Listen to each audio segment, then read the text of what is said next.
Bonsoir à tous. Je remercie mon frère Rufin. Lui s'est donné le courage d'y aller au pays. Nous autres, nous sommes ici, puisqu'il faut savoir que dans la politique, il y a la force interne et la force extérieure.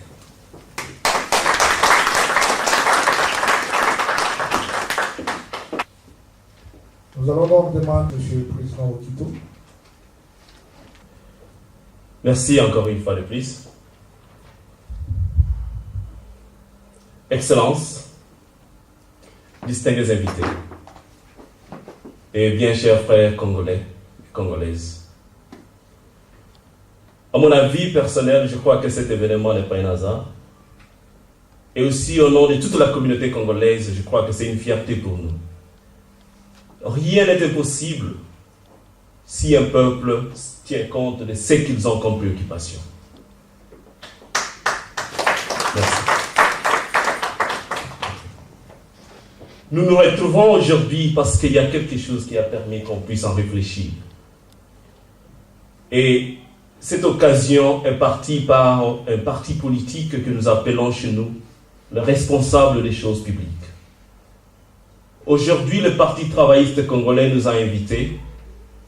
Ce n'est pas parce que nous voulons parler de travaillistes, mais par contre, c'est parce qu'ils veulent que les Congolais se retrouvent ensemble, et plus précisément la communauté congolaise du Royaume-Uni. Cet appel est une flatterie, et cet appel, à mon avis, c'est le début de l'unification de la communauté congolaise et c'est le début du changement.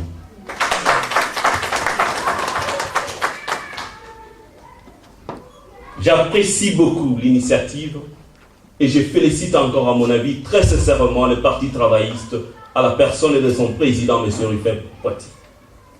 Merci beaucoup. J'inviterai jeune président, Herman Zeza. Merci, président Rufin, pour avoir pensé nous convier à la rencontre de ce soir. Pour moi, je me trouve pour la première fois dans mon milieu. C'est-à-dire, chaque fois que nous nous rencontrons, ça c'est toujours pour parler communauté, pour parler social, pour parler conflit familial, deuil, patati patata. Mais aujourd'hui, nous parlons politique.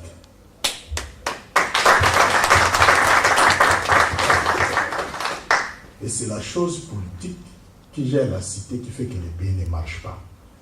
Voilà pourquoi, malgré tous les financements de la communauté internationale qui vont à RDC, appuyant des organisations non gouvernementales qu'on appelle ONG, que nous appelons ici Charities, rien ne marche. C'est-à-dire, le viol des femmes continue à l'Est, c'est-à-dire, les enfants des rives continuent à proliférer dans le pays, c'est-à-dire la misère continue. Ce qui veut dire, aussi longtemps qu'on multipliera le nombre de charités et organisations non gouvernementales, rien ne marchera. Il faudra qu'on arrange la politique. Voilà pourquoi c'est des rares parmi nous qui s'engagent ouvertement dans l'action politique, comme le président Rufin. Nous les félicitons.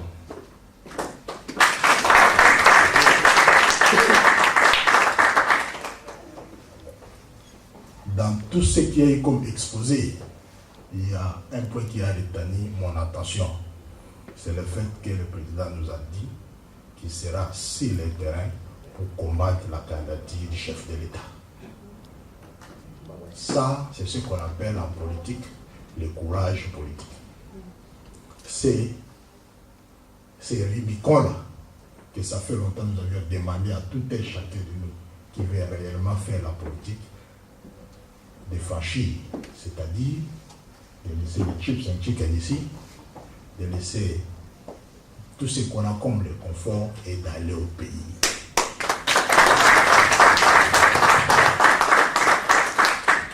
Et voilà pourquoi je profiterai de l'occasion, malgré que ce soit un jour, pour lui dire que je serai avec lui au pays.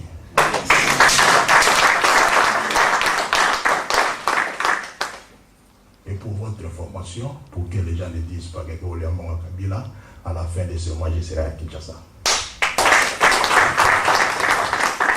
Ce que veut dire la Grande-Bretagne, qui dans les dialogues congolais n'a pas participé, qui pendant les 1+4, avec un Sénat de 120 sénateurs, un Parlement de 500 députés, un gouvernement de plus de 50 membres, il n'y a pas eu de Congolais de Grande-Bretagne.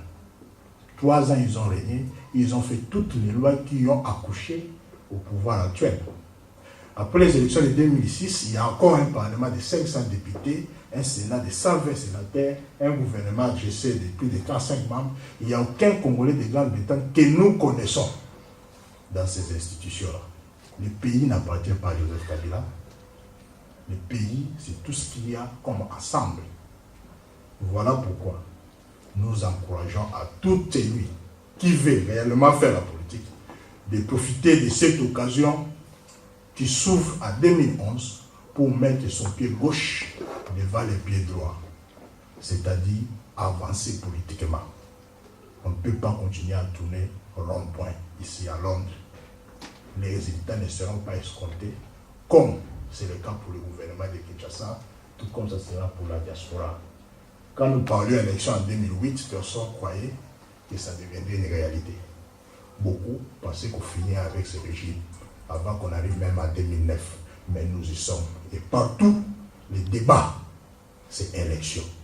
Ce qui veut dire que si nous avions eu le temps d'intérioriser l'action politique et de se préparer, nous n'aurions pas de problème aujourd'hui à savoir qui sera le candidat pour changer l'actuel pouvoir. Mais tout n'est pas encore perdu. Même en dernière minute là, pour le Congo, tout est possible. Et même si on n'est pas connu comme ceux qui ont des nomenclatures en RDC, nous avions appris une chose. Souvent, ceux qui deviennent des chefs de l'État là, ce ne sont pas des gens que nous connaissons. Donc, président Rufin, la chance est encore ouverte à tout le monde. Nous serons avec vous sur les terrains et nous allons braver la paix. Et je vous remercie.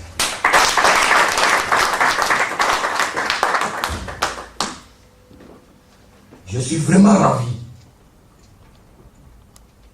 pour cette auguste assemblée de me donner cette opportunité que je n'ai jamais eue depuis que je suis un parti politique qui m'appelle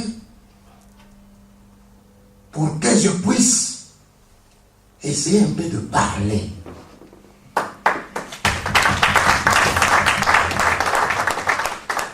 Je suis encore ravi, encore une fois, de voir que cette jeunesse sacrifiée d'hier, que l'avenir du Congo, c'est la jeunesse d'aujourd'hui, dans le passé. Mais ce n'est pas le cas. Tous ces vieux-là, ce sont eux qui ont sacrifié notre jeunesse.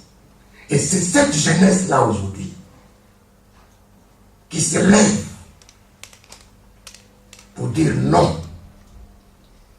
Nous devons aller sur place pour dire non à tout ce qui se passe là-bas.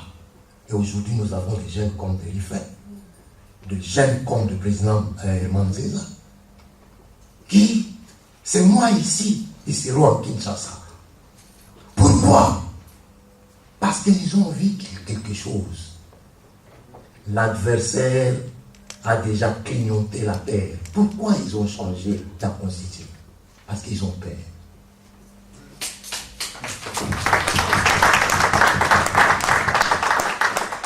Et comme ils ont peur, nous n'allons pas arrêter. Il faut les affronter. Je suis ravi encore une fois, mon frère et le président Herman, pour dire que pour le Congo, tout est possible. Alors aujourd'hui, il faut croire à ce que j'avais toujours l'habitude de vous dire quand nous sommes arrivés ici, qu'un jour, au Congo, il y a quelqu'un qui avait dit que le blanc deviendront les noirs. c'est possible. Nous devons croire au mythe congolais pour cesser de glorifier les succès des autres. Aujourd'hui, tous les Congolais, c'est quoi? Ah, bota la bande kuna na nini kuna na Égypte. Bota la kuna na Tunisie. Mais est-ce que vous connaissez qu'il y avait un certain le 6 avril 1921. Laisse-moi vous dire quelque chose. Malheur d'abord à ce peuple qui ne croit pas à leur passé, qui croit toujours au passé des autres. Ce peuple-là n'ira nulle part. Il est temps maintenant de faire réveiller le mythe congolais. Il y avait une personne, une seule personne, qui a bravé la machine coloniale en 1921, s'il vous plaît. En disant que non, les Noirs deviendront les Blancs. Mais aujourd'hui, les Congolais, quand ils parlent de Martin Luther King, ils oublient qu'il y avait quelqu'un chez eux, en 1921, qui avait dit des choses qui étaient plus grandes que ça. Une seule personne. Et il était arrêté par Louis XVI avec plus de 37 000 familles. Dis-moi, vous êtes là. Il n'avait pas peur. Et ces gens avec lui aussi, ils ont bravé la peur. 37 000 familles. Vous connaissez nos villages. Si vous avez un village, vous avez 1000 personnes dans le Congo. S'il fallait arrêter 37 000 familles, combien de femmes et les enfants ont été déportés à cette époque-là? Ça, c'était un Congolais à Zalaka Grandete. Il fit un Congolais à Zalaka Égyptien. Il fit un Congolais à Zalaka Tunisien. Est-ce que vous vous souvenez qu'il y avait eu un 4 janvier? Tout défaka Rwandais. Non! Nous avons bravé la machine coloniale à cette époque-là. C'est ça le Congolais. Babina kana makolo ya moto mususu te, makolo na yo moko. Babina kana loketo ya moto te, oyo ya yo moko. Tokobina na loketo na biso, ba jeune na biso ba telemi. Na lingina suki saboui. Je tiens vraiment à féliciter le Parti travailliste congolais et son Excellence M. Rufin Poiti. N'oubliez pas que l'histoire se répète. Mais chez le Congolais, je pense que comme si chez nous c'est impossible qu'on peut faire répéter notre histoire. Ça c'est rien. C'est rien par rapport à la machine coloniale, ça c'est rien. Mais c'est Rufin, avec tout le respect que je vous dois, j'ai une recommandation à vous faire. Pas seulement à vous, mais à tout politicien congolais de la diaspora, de ne pas trahir le peuple congolais. Quand vous serez là-bas, vous avez toujours, vous les politiciens congolais, moi je suis de la société civile, comme M. le Président Jean-Léon vient de le dire. Et je mettais quiconque au défi qui dira que non, le peuple congolais, par exemple, le peuple mokamorphe. Non, moi je ne pense pas. Ou bien, vous voyez, le peuple congolais.